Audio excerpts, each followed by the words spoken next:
साथियों नमस्कार, स्वागत है आपका एक और इस नई वीडियो में। और आप देख रहे हैं बिग इंडिया टीवी। हरियाणा का विधानसभा चुनाव बड़े जोरों शोरों से अपने उफान पर है। आने वाले अगले महीने की 5 अक्टूबर को वहां पर वोटिंग होनी है विधानसभा के चुनाव को लेकर। पूरे हरियाणा का चुनाव एक ही चरण में होने वाला है। 90 की 90 सीटों पर विधानसभा का चुनाव 5 अक्टूबर को ही होगा। और उसी के ठीक 3 दिन बाद 8 अक्टूबर को वहां के नतीजे भी आपके सामने आ जाएंगे। लेकिन जो हरियाणा में सबसे बड़ी खबर आ रही है, जो हरियाणा का चुनाव वर्तमान में जारी है, वहां पर देश का मीडिया लगातार खबरें चला रहा था कि हरियाणा में कांटे की टक्कर कांग्रेस वर्सेस बीजेपी है। लेकिन साथियों पिछले 3-4 दिनों से अब मीडिया को देखते हुए ऐसा एहसास होने लगा है कि जो हरियाणा का मुकाबला है वो दो कोणीय नहीं होकर वो मामला त्रिकोणीय हो चुका है। अब हरियाणा में मामला त्रिकोणीय हो चुका है। जितना पलड़ा वहां पर कांग्रेस का भारी है, जितना पलड़ा वहां पर बीजेपी का भारी है, अब उतना ही पलड़ा वहां पर इनेलो बसपा गठबंधन का भारी होने लगा है। हरियाणा के तमाम लोग बसपा इनेलो गठबंधन को समर्थन देना शुरू कर दिए हैं, क्योंकि साथियों अभी तो 14 तारीख है आज, और कल 15 तारीख तक नामांकन वापस लेने की, यानी कि अपना पर्चा वापस लेने की तारीख रखी गई है। और तो सिलसिला शुरू होने वाला है 15 तारीख के बाद। 15 तारीख के बाद जो रैलियां शुरू होंगी, जो प्रचार गांव गांव शुरू होगा, उसको लेकर बहुजन समाज पार्टी ने अपनी वर्तमान में बहुत खास रणनीति बनाई है, बहुत पक्की रणनीति बनाई है। इतना दम किसी भी चुनाव में बीएसपी ने यूपी को छोड़कर अदर राज्य में नहीं लगाया जितना दम इस बार हरियाणा में बीएसपी लगा रही है। इस बार हरियाणा का वोटर भी बीएसपी का बहुत ज्यादा प्रभावित है, बहुत ज्यादा उत्साहित है, क्योंकि वास्तव में अगर ये चुनाव बीएसपी इसमें गठबंधन नहीं करती तो मैं यकीन के साथ कह सकता हूं कि शायद हरियाणा का इस बार का वोटर बीएसपी का इतना उत्साहित नहीं होता, और साथ ही इनेलो का भी वोटर इतना उत्साहित नहीं होने वाला था। लेकिन जैसे ही गठबंधन किया गया बसपा इनेलो का, तो बसपा इनेलो के जो वोटर, जो समर्थक है, वो बहुत ज्यादा उत्साहित अपने आप को महसूस कर रहे हैं। और गली गली मोहल्ले में आपको बसपा इनेलो का प्रचार करते हुए भी बसपा इनेलो के नेता भी आपको दिख जाएंगे, और उनके पीछे जनता का एक हुजूम जो आपको देखने को मिलेगा, वो कहीं ना कहीं चुनाव में पॉजिटिव विचार लेकर आ रहा है। क्योंकि हरियाणा में ये दावा हो चुका है अभय सिंह चौटाला की तरफ से कि हरियाणा में इस बार बसपा इनेलो का ही गठबंधन सरकार बनाने जा रहा है। चाहे पूर्ण बहुमत की सरकार नहीं बने, लेकिन उसके बावजूद भी हरियाणा में अभय सिंह चौटाला ही मुख्यमंत्री होंगे। अभय सिंह चौटाला को लेकर मायावती जी ने उनके नाम का ऐलान पहले ही कर दिया था कि हमारे गठबंधन के मुखिया, गठबंधन के सीएम पद के चेहरे होंगे अभय सिंह चौटाला। लेकिन इसको देखकर समाजवादी पार्टी को तमाम जगह मिर्ची लग रही है, और साथ ही कांग्रेस व बीजेपी को भी मिर्ची लग रही है, क्योंकि उनको भी लगने लगा है कि हमारे बीच में तीसरा गठबंधन कहां से आ गया। एक तरफ एनडीए, एक तरफ इंडिया मान लीजिए, लेकिन इंडिया रहा नहीं तो आम आदमी पार्टी कहीं दिखाई दे रही है, नहीं कहीं पर समाजवादी पार्टी दिखाई दे रही है। तो ऐसे में इंडिया गठबंधन कहना बेकार की बात है। सिर्फ सामने कांग्रेस और बीजेपी है। बीजेपी अकेले चुनाव लड़ रही है, कांग्रेस अकेले ही चुनाव लड़ रही है, और उनके सामने 3 दिग्गज पार्टियों का गठबंधन सीना तान के खड़ा हो गया, जिसमें बहुजन समाज पार्टी, इनेलो और HLP हरियाणा लोकहित पार्टी, जो गोपाल कांडा की पार्टी है। अभी 2 दिन पहले गोपाल कांडा ने बीजेपी के साथ कांड कर दिया, और बीजेपी के साथ कांड करके बसपा और इनेलो के पास आकर खड़े हो गए, और अब वो बसपा व इनेलो के समर्थन में आ गए, उसके समर्थन में चुनाव लड़ने का भी काम कर रहे हैं। लेकिन साथियों अब मैं आपको बताने वाला हूं कि जो उत्तर प्रदेश में लगातार बहस जारी है समाजवादी पार्टी व बीएसपी में, जो 2019 का गठबंधन टूटा सपा व बसपा का, उसको लेकर सारा का सारा जो ब्लेम है, सारा का सारा जो दोष है, वो अखिलेश यादव के ऊपर जा रहा है। और इसमें कहीं ना कहीं गलती अखिलेश यादव की निकलती हुई नजर आ रही है। अगर वो गठबंधन 2019 में अखिलेश यादव ना तोड़ते तो शायद आज देश के ऊपर बहुजन समाज पार्टी व समाजवादी पार्टी राज कर रहे होते। बीजेपी व कांग्रेस को पैर रखने के लिए जगह भी नसीब नहीं होती, खासकर उत्तर प्रदेश में, और केंद्र में भी सरकार बहुजनों की ही होती। जिस तरह अखिलेश यादव ने सफाई दी कि हमारा जो गठबंधन तोड़ा गया वो बीएसपी की तरफ से जानबूझकर तोड़ा गया था, लेकिन इसको लेकर आकाश आनंद ने भी अखिलेश यादव को नसीहत दी है, उनको आईना दिखाया है।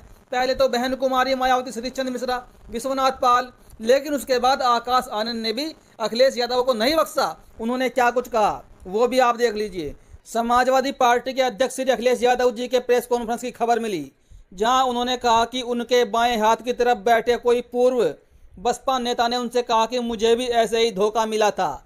अखिलेश जी, आपके साथ चमचे नेता बैठे होंगे, और आपको सलाह है कि ऐसे चमचे नेताओं के बारे में मान्यवर साहब काशीराम जी ने चमचा युग किताब लिखी है, इस किताब को पढ़िए और बहुजन समाज के चमचे नेताओं की सलाह पर फोन कब करना है, कब उठाना है, यह तय न करे, बल्कि दलितों के सच्चे हितैषी है तो बताइए, सुप्रीम कोर्ट के फैसले पर आपका क्या स्टैंड है? प्रमोशन में आरक्षण का बिल आप लोगों ने क्यों फाड़ा? आकाश आनंद ने यहाँ पर बहुत बढ़िया अखिलेश यादव को घेरा है, जो 1 अगस्त को सुप्रीम कोर्ट का फैसला SC/ST आरक्षण को लेकर आया वर्गीकरण में, आखिरकार उस फैसले पर अब तक अखिलेश यादव का रुख स्पष्ट क्यों नहीं हो पाया है? उनका मूड इसमें क्या है? उन्होंने चुप्पी क्यों मारी है? क्या वो चाहते हैं कि दलित बर्बाद हो जाए, दलित लुट जाए, दलितों का आरक्षण खत्म हो जाए? शायद इसीलिए उन्होंने चुप्पी नहीं तोड़ी और इसलिए कहा कि आकाश आनंद ने कि आप दलितों के हितैषी हैं तो बताइए, आरक्षण में प्रमोशन का बिल क्यों फाड़ा? भाजपा से मिलकर, भाजपा के सहयोग से मिलकर, मिली भगत से आपने SC/ST आरक्षण में प्रमोशन का बिल फाड़ दिया। और आगे संजय कुमार BSP लिखते हैं, संविधान बचाने का ढोंग करने वाली कांग्रेस पार्टी में किस तरह दलित नेताओं को दरकिनार किया जा रहा है, वह पूरे हरियाणा में किसी से भी छिपा नहीं है। दलितों का अपमान करना कांग्रेस पार्टी का इतिहास रहा है।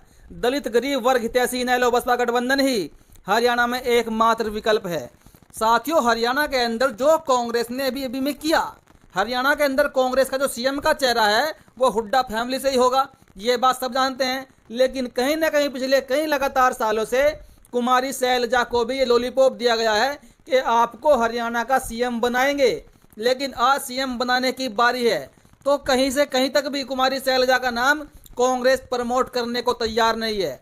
आप यहाँ तक देख लीजिए, आप ट्विटर पर जाइए, जो हरियाणा का कांग्रेस का अकाउंट है ट्विटर पर, उस हरियाणा के अकाउंट पर कांग्रेस के भूपेंद्र हुड्डा के तमाम प्रोग्राम, हुड्डा फैमिली के तमाम प्रोग्राम आपको वहां पर दिख जाएंगे पोस्ट होते हुए। लेकिन कुमारी शैलजा का आपको एक भी प्रोग्राम ट्विटर के हरियाणा के अकाउंट पर नहीं मिलेगा। जबकि 2024 के लोकसभा चुनाव में जो मजबूती हरियाणा में कांग्रेस को मिली, उसमें सबसे बड़ा योगदान कुमारी शैलजा का है, क्योंकि कुमारी शैलजा ने ही लगभग साथियों 20% दलित समाज का वोट बैंक एक तरफा कांग्रेस के पाले में डलवाया और तब जाकर कांग्रेस को हरियाणा में 5 लोकसभा की सीटें प्राप्त मिली। लेकिन जो खबर वर्तमान में है कि कुमारी शैलजा अपने पद से इस्तीफा भी दे सकती हैं, ऐसा शायद हो जाए, लेकिन कहीं न कहीं इस खबर में सच्चाई तो नहीं है। लेकिन कुमारी शैलजा को जो धोखा कांग्रेस लगातार दे रही है, मेरे ख्याल से कुमारी शैलजा को अब हकीकत में ही इस्तीफा दे देना चाहिए और कांग्रेस का साथ छोड़ के बसपा इनेलो गठबंधन के साथ आ जाना चाहिए खुलकर मैदान में, क्योंकि कांग्रेस ने कभी भी दलितों को कुछ नहीं दिया और न ये आगे भी देने वाली है। ये बात कुमारी शैलजा जितनी जल्दी समझ जाए उतना ही बेहतर होगा। और एक तरफ क्रांति कुमार ने अरविंद केजरीवाल को लेकर बड़ा खुलासा कर दिया है। क्रांति कुमार अरविंद केजरीवाल को लेकर लिखते हैं, अरविंद केजरीवाल निहायत ही घमंडी राजनेता है। ये आदमी जातिवादी, आरक्षण और जाति जनगणना विरोधी है। कांग्रेस से गठबंधन कर लेने से अरविंद केजरीवाल के पाप नहीं धुल जाते। अरविंद केजरीवाल ने CBI का शिकंजा कसने के बाद इंडिया गठबंधन में शामिल हुए। अरविंद केजरीवाल किसी भी नेता पर भ्रष्टाचार का झूठा आरोप लगा देते हैं और पहले इस्तीफा और फिर जांच की मांग करते हैं। 2014 में अरविंद केजरीवाल और आम आदमी पार्टी ने भ्रष्ट नेताओं की लिस्ट जारी की थी। लालू प्रसाद यादव, मुलायम सिंह यादव, बहन कुमारी मायावती समेत राहुल गांधी को भी भ्रष्ट कहा था। आम आदमी पार्टी में SC/ST नेताओं पर आरोप लगते ही अरविंद केजरीवाल इस्तीफा पहले ही ले लेते हैं। जब अपनी बारी आई तो अरविंद केजरीवाल ने इस्तीफा नहीं दिया। न्यायपालिका ने 6 बड़ी शर्तों के साथ इस नेता को जमानत दी है। अरविंद केजरीवाल मुख्यमंत्री आवास नहीं जा सकते, किसी भी सरकारी फाइल पर दस्तखत नहीं कर सकते, केस से जुड़ा कोई भी सार्वजनिक बयान नहीं दे सकते, 10 लाख रुपए का बेल बॉन्ड भरेंगे, जांच में बाधा उत्पन्न करना या गवाहों को प्रभावित करने की कोशिश नहीं करेंगे, जरूरत पड़ने पर ट्रायल कोर्ट में पेश होंगे। समझ नहीं आ रहा है कि मुख्यमंत्री आवास की फाइलों में ऐसा क्या छिपा है कि अरविंद केजरीवाल इस्तीफा नहीं दे रहे हैं। पहले इस्तीफा और फिर जांच की मांग करने वाला नेता अपनी बारी पर बदल गया, ये तो धोखाधड़ी है।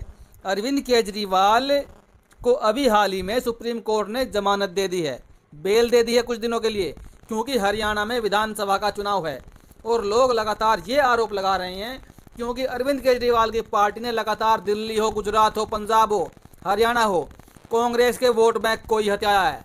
और सुप्रीम कोर्ट के माध्यम से इस बार बीजेपी ने, जो लोगों का आरोप है कि अरविंद केजरीवाल को जमानत दिलवाई है जानबूझकर, ताकि वो हरियाणा में जाए, प्रचार करे और वहां पर कांग्रेस का वोट काट ले और फिर सरकार हरियाणा में बीजेपी की तीसरी बार बन जाए। ऐसी खबर सामने निकल कर आई है। तो साथियों कुल मिलाकर आपकी क्या प्रतिक्रिया है, अपनी प्रतिक्रिया जरूर दें। अभी के लिए इतना ही। जय भारत।